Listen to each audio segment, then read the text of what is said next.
Hello, and welcome to my porch, where I am going to read to you from my new novel, The Gods Awoke. And I think I'm just going to start from the beginning because it's kind of a weird novel and you got to know the beginning. So let's just jump right into it. Chapter 1, Epiphany. The young man, Eloi, caught my attention first. He stood on a threshold, an archway between two rooms, with a tray in his hands and two emotions pushing at each other in his mind. It was this tension which fascinated me. He wasn't aware, of course, that I was there. Two women sat on a table near him, also unaware of me. They were very aware of him, and he of them, with sight and sound and that pressure of physical being. The two women bothered him. Eloi couldn't talk to the one with the other there, and even if the other were gone, there was something about the words that had to be said that made them impossible and kept him on the threshold of speaking. The woman he wanted to speak to was Hitra, a priest. From where he stood, the morning sun painted a golden outline around her, marking out the tiny springs of her hair in a way that Eloi found beautiful, and she found unflattering. The dining room had been built where it was to catch the first light of morning as it spilled over the mountainside. The temple gardens and the city below were dark, a rumor of shadows in the window glass, punctuated by the slender white chimneys of factories, reaching to touch the morning as it poured into the valley, tall weeds that accentuated the flowers of stone and glass. Eloi stepped up into the room.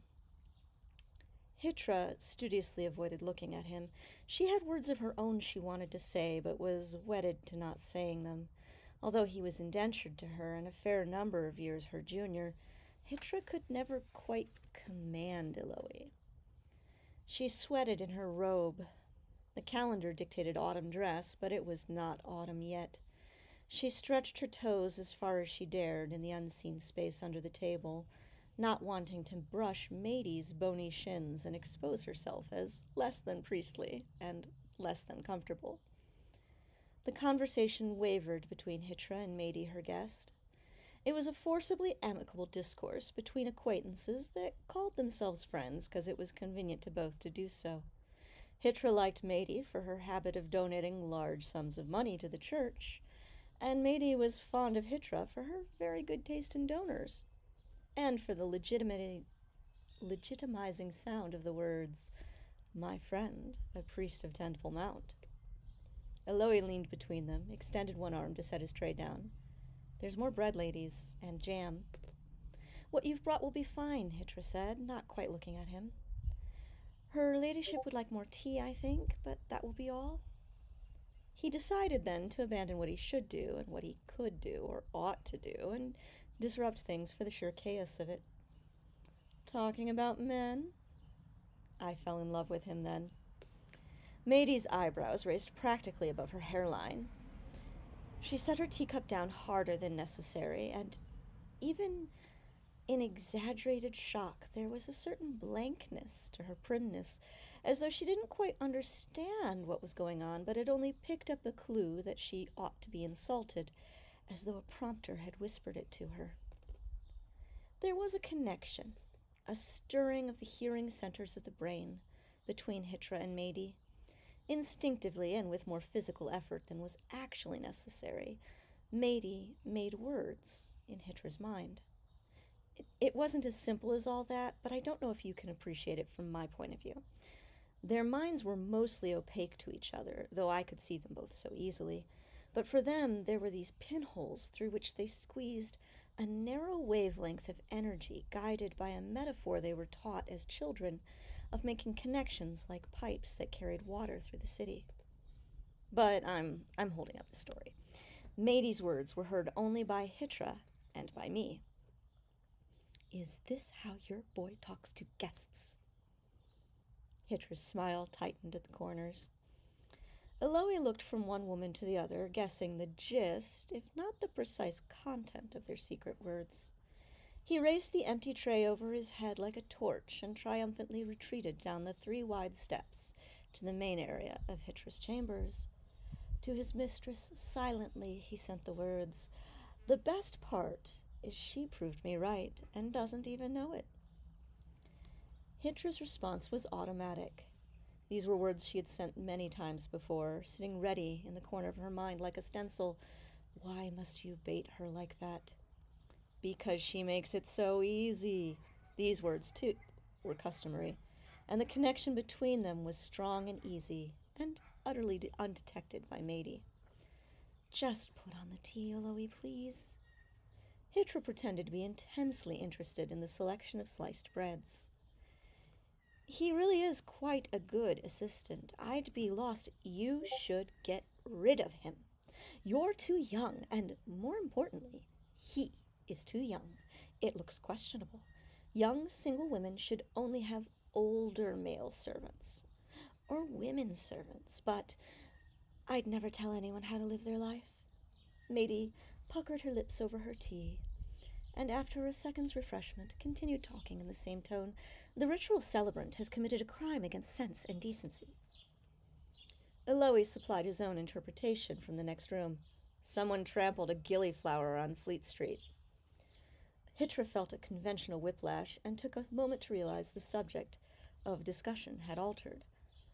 "Eloy, no eavesdropping." Eloy continued to eavesdrop, as amused as I was. Hytra set her cup carefully in the center of her saucer so as not to spill or make a clatter. "What has Reha done?" "You know, Hytra, I have no time for politics or political people, but that's what this is, a political attack." Matey's eyebrows tilted sharply. "She wants to eliminate the Ministry of Flowers." She flattened her hand so her 4 rings hit the table simultaneously. "Eliminate it.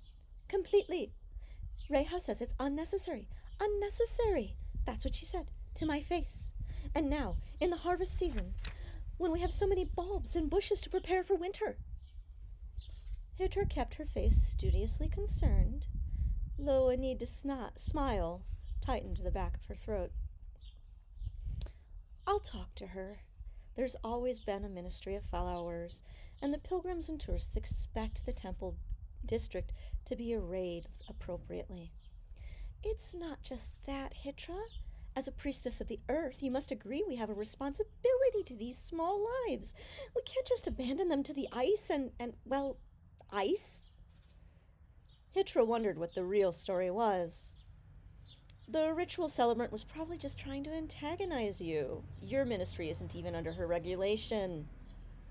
"Well, I've tried appealing to the crown, but you know how the queen is. If it's not the end of civilization as we know it, she'll send you to talk to the city officials, and the city assembly listens to the church, and Reha is the church, and she is determined to ruin me."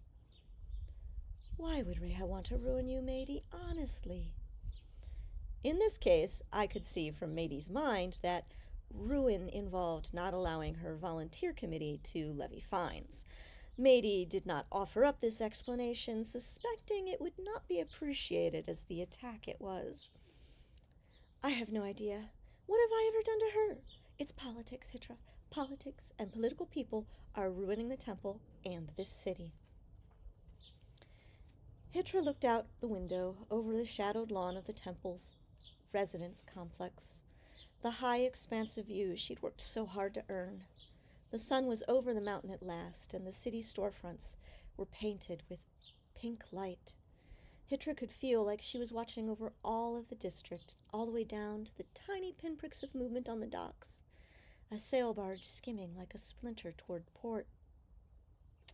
Looking at the view was something to do while trying to think of what to say to Matey, and she had almost formed a correct, polite answer when a column of fire as wide as a well fell from the heavens, hitting an unimportant point on the lower terrace, an easy stone's throw from her seat, just beyond the intersection of 2 paths. There it hung, casting the watery luminescence of dawn into darkness behind it. Eloy was the first thing to catch my interest, as I have said, but the pillar of fire was a close second. I'll leave it off there, and I hope you enjoyed, and I hope you'd be interested in unraveling the mysteries of the Gods Awoke. And if you're interested, there's going to be buy links in the description. Okay, I'm sorry. I hate doing that part. Bye. Thank you for watching this reading. Find more Indie Author Reading Library performances on our YouTube channel, along with our Meet the Author interviews and recordings of previous panels. Hit subscribe to get notifications for every new video. Find us at glasgow2024.org and as Glasgow in 2024 on Facebook, Twitter and Instagram. Check out our cool merch on redbubble.com/people/Glasgow2024/shop and consider joining by emailing volunteers at glasgow2024.org.